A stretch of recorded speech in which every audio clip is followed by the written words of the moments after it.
जय जगन्नाथ। क्या आप जानते हैं कि रथ यात्रा से महाप्रभु जगन्नाथ जी के लौटते ही जब माता लक्ष्मी ने मंदिर का द्वार बंद कर दिया तो प्रभु ने उनका गुस्सा शांत करने के लिए अपने हाथों से क्या खिलाया था? जी हाँ, वही रसीला रसगुल्ला। आज नीलाद्री विजय के इस पावन मौके पर हम मनाने जा रहे हैं मिट्टी के हांडी में ओडिया रसगुल्ला यानी कि रसगुल्ला। तो चलिए शुरू करते हैं इसे बनाना। तो रसगुल्ला बनाने के लिए मैंने ली है एक मिट्टी की हांडी और इसमें लिए है 1.5 लीटर गाय का दूध, क्योंकि इससे रसगुल्ले बहुत ही सॉफ्ट बनते हैं। अब हम इसे हाई फ्लेम पर उबलने देंगे। याद रहे हमें दूध के ऊपर मलाई बिल्कुल भी नहीं जमने देनी है, इसलिए इसे लगातार चलाते ही रहें। और जैसे ही एक उबाल आ जाए तो गैस के फ्लेम को हम बंद कर देंगे और इसे 2 मिनट के लिए ठंडा होने देंगे और लगातार चलाते रहें ताकि मलाई ना जमे। तो अब दूध से छेना फाड़ने के लिए मैंने लिया है एक नींबू, क्योंकि मैं इसे प्रसाद के लिए बना रही हूँ तो विनेगर का इस्तेमाल नहीं कर रही हूँ। अब जितना नींबू का रस हमने लिया है उसका बराबर मात्रा में पानी मिलाएंगे और इस मिश्रण को हम दूध में थोड़ा थोड़ा करके डालते जाएंगे और मिक्स करते जाएंगे। अगर उबलते दूध में आप नींबू डालेंगे तो छेना बहुत ही हार्ड हो जाएगा। ये देखिए दूध कर्डल होना स्टार्ट हो गया है। अब थोड़ा इसमें और मिलाएंगे और ये देखिए हमारे छेना दूध से अलग हो गए हैं। अब इसका टेक्सचर देखिए कितना सॉफ्ट और मुलायम बना है। तो जैसे ही छेना और पानी अलग हो जाए तो इसे हम तुरंत ही एक सूती या मलमल के कपड़े से छान लेंगे।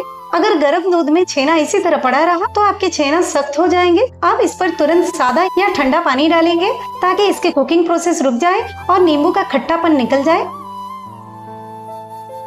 अब इसे हल्के हाथों से निचोड़कर आधे घंटे के लिए कहीं टांग देंगे ताकि जो भी एक्स्ट्रा पानी हो वो निकल जाए, लेकिन थोड़ा सा मॉइस्चर बना रहे। अब आधे घंटे बाद देखिए हमारे छेना रसगुल्ले के लिए एकदम तैयार है।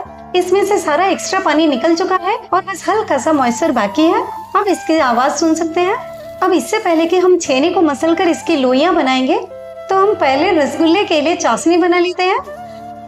तो इसके मिट्टी के हांडी में मैंने लिए 1 ग्लास चीनी, तो नाप में लगभग 1 कप से थोड़ी सी ज्यादा है और उसी ग्लास से नापकर मैंने डाला है 5 ग्लास पानी। यानी आप जिस भी कप या ग्लास से चीनी नापे उसी का 5 गुना पानी आपको लेना है। और अब हम इसे गैस पर हाई फ्लेम पर उबलने देंगे। तो जब तक हमारी चाशनी उबल रही है तब तक हम छेने को मसल लेते हैं। छेने को हथेली के निचले हिस्से यानी कि ये वाले हिस्से से हमें इस तरह नीचे से ऊपर की ओर रगड़ते हुए मसलना है। इस तरह छेने को पहली बार मसलते ही ये हल्की से सॉफ्ट हो जाएगी। इसी तरह हम 2 बार और मसल लेते हैं। यानी इसे मसलते हुए मुझे लगभग 6 से 7 मिनट हो गए हैं और अब ये थोड़ा सा चिकना हो गया है और थाली छोड़ने लगा है। तो अब हम इसके छोटी छोटी लोइयां तोड़ लेते हैं। आप जितने साइज के छेने के बॉल बनाएंगे वो फूलकर डबल हो जाएंगे। और अब इसके छोटे छोटे क्रैक फ्री बॉल्स बना लेंगे। ध्यान रहे अगर बॉल्स बनाते वक्त उसमें थोड़ा सा भी क्रैक आ गया है यानी कि दरार आ गया है तो वो चाशनी में डालते ही फट जाएगा। और अगर आप छेने के बॉल्स बनाकर इसे रख देंगे तो वो चपटे हो जाएंगे, यानी कि इसे बनाते ही हमें तुरंत चाशनी में डाल देना है। अब हमारी चाशनी देख लेते हैं। तो ये देखिए इसमें तेज उबाल आ रहा है। तो इसी वक्त हम एक एक करके सारे बॉल्स डाल देंगे और हर बॉल्स के बीच में 5 सेकंड का गैप रखें। यानी एक बॉल चाशनी में डालने के बाद आपको 5 सेकंड रुक के फिर दूसरा बॉल डालना है ताकि टेम्परेचर डाउन ना रहे। अगर आप सारी बॉल्स को एक साथ डाल देंगे तो टेम्परेचर डाउन होके वो फट सकते हैं या फिर चपटे हो जाएंगे। अब इसे बिना ढके हाई फ्लेम पर हमें 2 मिनट पकाएंगे।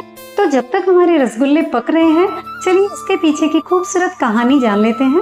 दरअसल महाप्रभु जगन्नाथ जी जब रथ यात्रा पर जाते हैं तो अपने बड़े भाई बलभद्र और बहन सुभद्रा को साथ ले जाते हैं, लेकिन माता लक्ष्मी को साथ नहीं ले जाते। इससे माता लक्ष्मी अत्यंत रुष्ट हो जाती हैं। 9 दिनों के बाद जब सब वापस लौटते हैं तो माता लक्ष्मी बड़े भाई बलभद्र और बहन सुभद्रा को तो अंदर जाने देती है, लेकिन जैसे ही महाप्रभु आते हैं वे गुस्से में जय विजय द्वार बंद कर देती है। इसके बाद द्वार पर दोनों के बीच जो मीठी नोक झोंक होती है उसे बचनिका कहा जाता है। और अंत में माता लक्ष्मी का मान अभिमान को शांत करने के लिए महाप्रभु उन्हें अपने हाथों से रसगुल्ला खिलाते हैं। इसी पावन परंपरा और अपनी समृद्ध विरासत को सम्मान देने के लिए हर साल नीलाद्री विजय के दिन पूरे उड़ीसा में रसगुल्ला दिवस मनाया जाता है।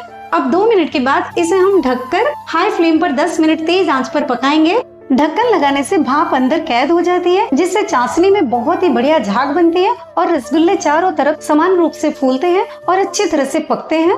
मिट्टी के बर्तन की सौंधी खुशबू चाशनी और रसगुल्ले के स्वाद को और भी बढ़ा देती है। और 10 मिनट के बाद हम ढक्कन खोल देंगे और ये देखिए रसगुल्ले के साइज देखिए फूल कर डबल हो गए और अब हम इसे बिना चम्मच चलाए बस हांडी को इस तरह कपड़े से पकड़कर थोड़ा सा घुमा लेंगे ताकि ये ऊपर नीचे हो जाए।